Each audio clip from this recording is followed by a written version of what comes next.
JP. Open your car.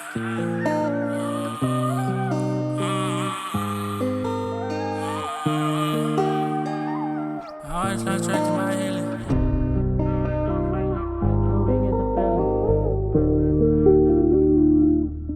Peace to my soul, family. Peace to my soul, tribe. Today we're gonna talk about why it's important to slow your heart rate or your heartbeat during meditation and some techniques on how to do it. Come on, check it out. I know I always be saying this. So we know that we're electromagnetic beings, right? But most of us don't know that we're cosmic, organic, technological, instrumental beings.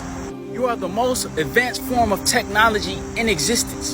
And you operate off of energy, vibration, and frequencies. So what in this realm do we know operate off of the same things? Instruments. From guitars to flutes to pianos. There's a bunch of different instruments. But what is the most powerful instrument that we have in existence that can play and hit tunes like no other? Your avatar, your vehicle, your body. When you look up the anatomy and physiology of your body, you begin to see that certain structures in your body have certain names. And these names are not for no reason. Nothing is a coincidence. Nothing happens for no reason. So in your brain, you have your cerebrum. Cerebrum, like You also have your cerebellum. Cerebellum, which is literally shaped like a bell and deals with the equilibrium of your body and movements. And when that instrument in your brain is out of tune, this is where you see people when they're uncoordinated, or they ain't got no rhythm, because they're not bringing in enough energy, vibrations, and frequencies to align that instrument within their brain. You also have the eardrums. I don't know about y'all, but I've been doing this ever since I was a child. I can literally beat my ears like a drum without doing nothing. Like I'm doing it right now, like making a beat, you know what I'm saying? When this instrument is tuned, you're able to hear different forms of frequency in the physical and in the spiritual realms. Then moving on down, you have something called your vocal cords, or what people like to call your voice box. Your vocal cords are literally strings, 144, that move together like this to create vibrations, to create sound. It always intrigued my mind when I was in science class, and my teacher was like, you cannot make a sound without moving wind or making a vibration. And from that day forth, I've been always trying to make a sound without moving wind, and it's like impossible. Your vocal cords are synonymous with your throat chakra. And when that instrument in your body is out of tune, you have to realign it and get it back in tune. With tools from Mother Nature, Mother Ka, that will allow you to tune that instrument. Just like for a guitar that has strings, you need a guitar tuner. Moving on down, you have your heart. Now, most people think your heart pumps your blood in your body, but it doesn't. And I know this off of experience because I do it in my meditations.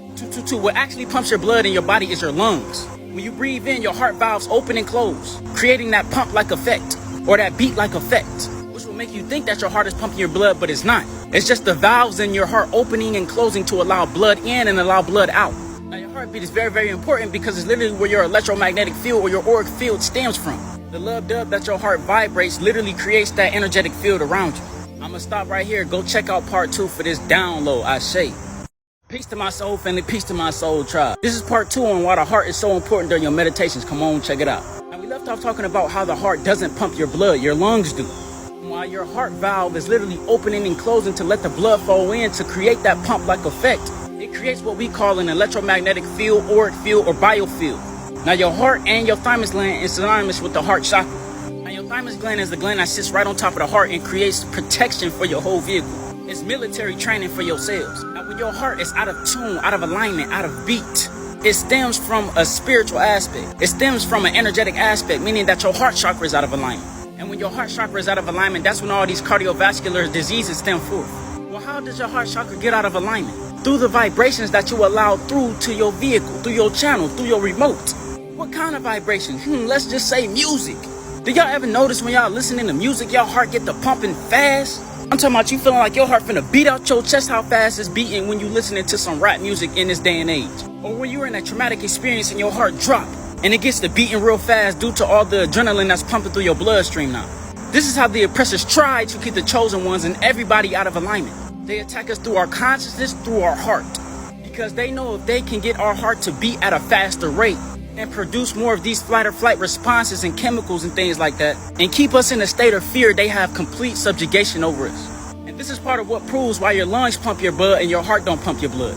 And it also shows how focusing on breathing and the heart is one of the most important things during meditation.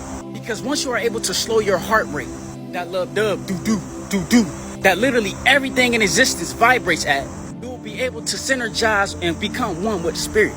You'll be able to become calm. What did Bruce Lee say? A calm man is a dangerous man. You'll be able to flow like water. Because once you slow your heart rate, everything becomes still and you become one. Everything is vibrating within you and outside of you at the same tone, at the same frequency. It's like in certain movies and TV shows. They be like, I slowed my heart rate to make them think that I wasn't breathing. Because they're able to hop in such a state of attunement and flow with their breathing that they can literally slow their heart rate and become one with spirit and be non-existent. To experience everything. Now, how do you do this in your meditation?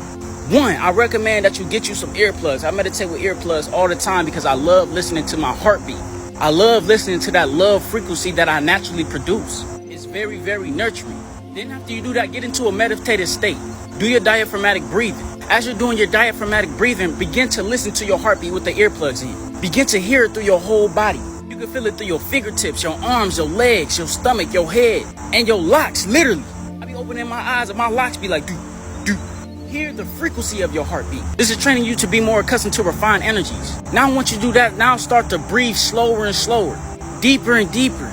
Literally tell your heart to slow down because your heart talks back and then non-exists. I say, peace to my soul family, peace to my soul tribe. Today we're going to talk about being uncomfortably comfortable with being uncomfortable and how being in a state of uncomfortability always keeps you on a constant flow of evolution. Come on, check it out. So the only thing that's constant is change. Once you realize that and start to flow with the current of change, change begins to break chains on your mind, on your body, on your soul, on everything that's around you. Everything is always under a constant state of pressure, a constant state of uncomfortability. Even when you look at agriculture or agreeing with your culture, the seed is comfortable when it's inside of the fruit. But when it's removed from the fruit and then placed into the fertile crescent of Mother Kai, it is placed in uncomfortable conditions for it to evolve and grow. And when that fruit tree begins to sprout and begins to seek its roots deeply into the ground, it becomes grounded, it becomes rooted, it has a solid foundation to where it can withstand all the different types of weather that it's encountering. We all must become like trees. We all must stay rooted, stay grounded, and have a solid foundation in our spiritual journey.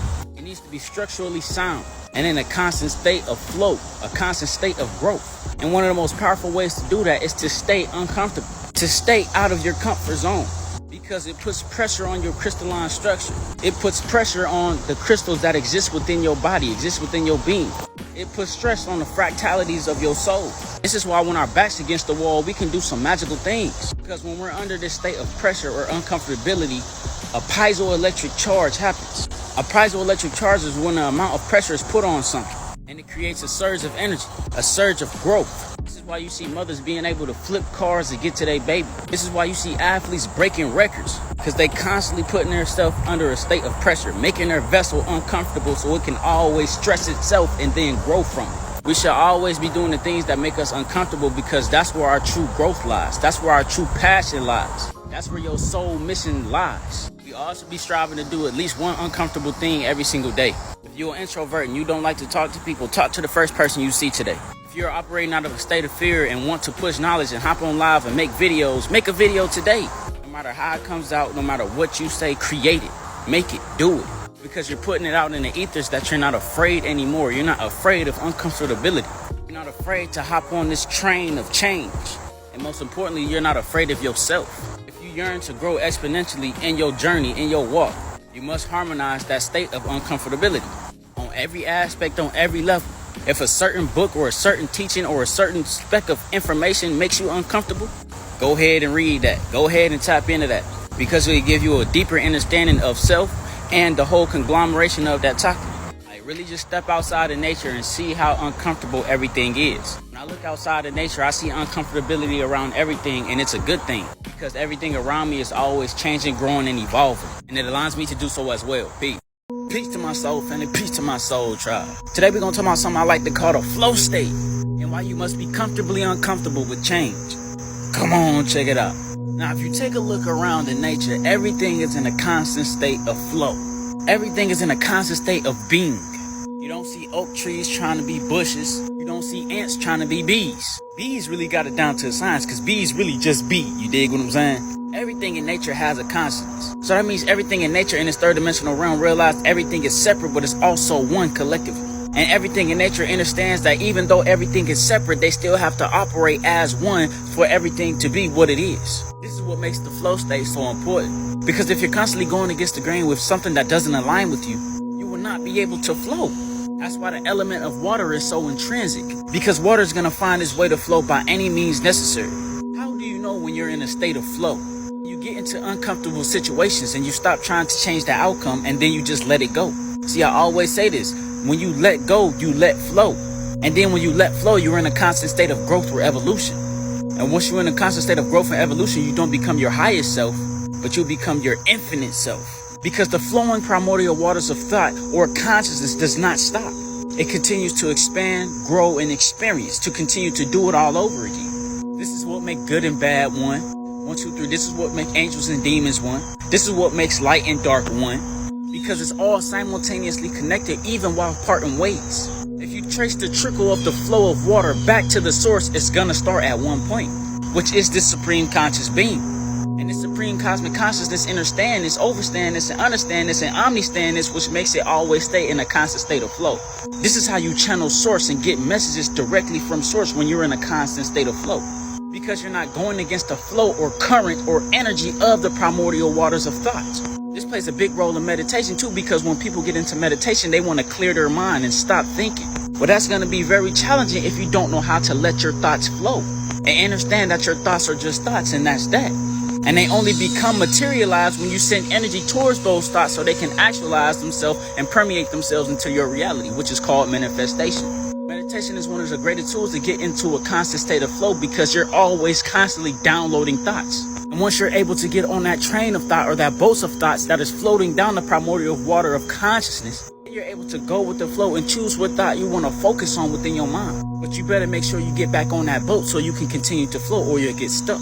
This is why so many people is having emotional blockages within their life, because they're getting on this constant state of flow and then getting off and then not getting back on.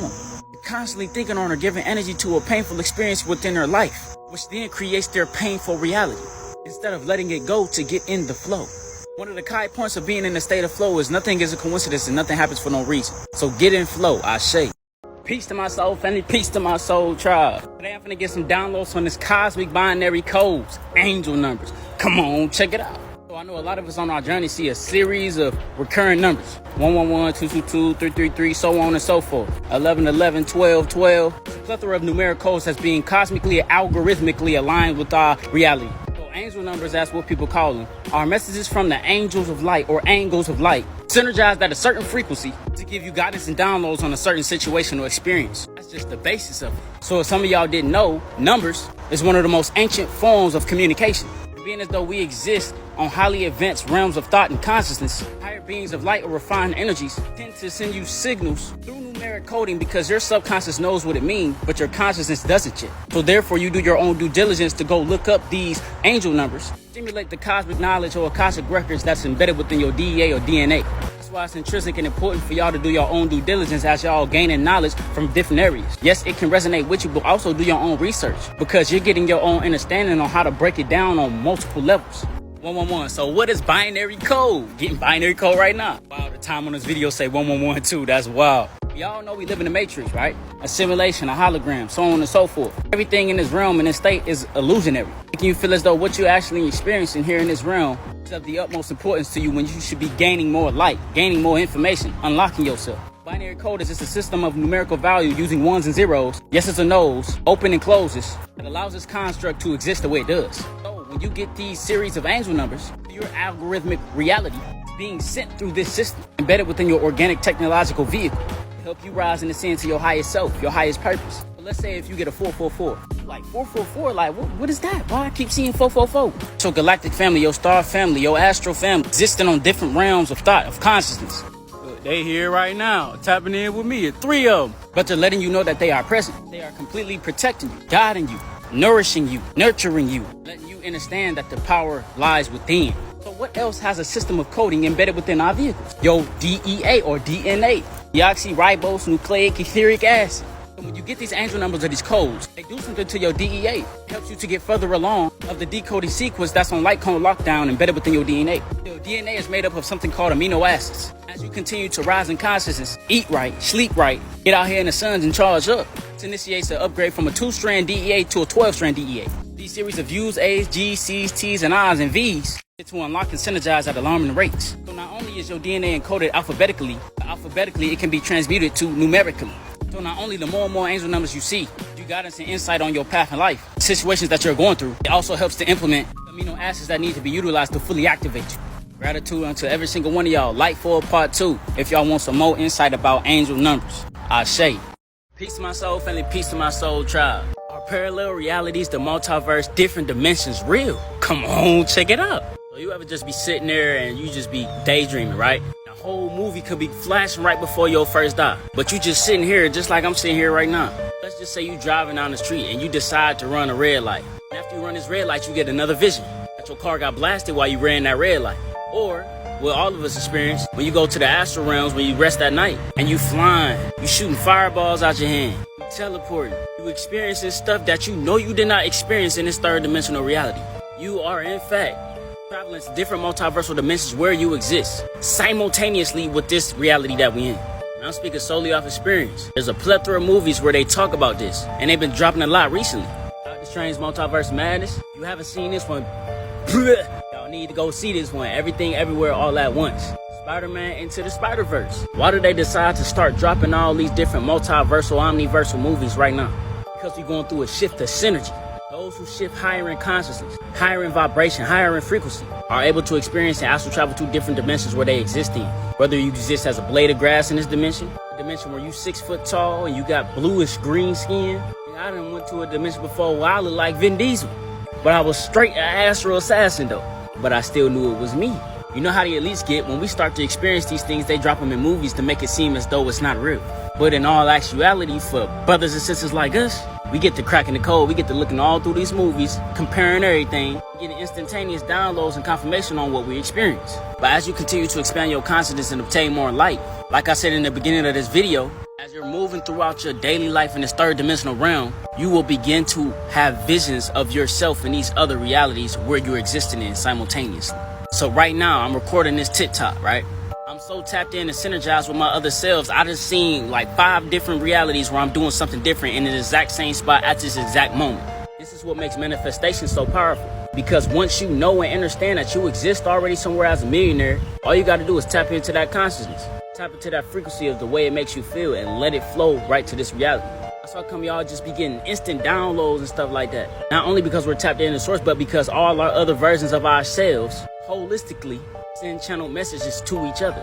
Prime example, I had an astral travel experience one time, right? And in this astral travel experience, I was astral walking, or what they like to call dream walking, and remote viewing at the same time another version of myself in this reality. The spiritual teacher was asking me in that reality some questions about metaphysics. When they asked these questions to me in that reality, I sent myself the downloads to answer those questions in that reality. You gotta really understand that we all one. Your spirit guides, your soul team, angels, whatever the case may be, it's all you. When you're in a dream state, you see a different version of yourself. When you're remote viewing into that reality, you're acting as your own self's guide, your own higher self. Peace. JP. Open your car.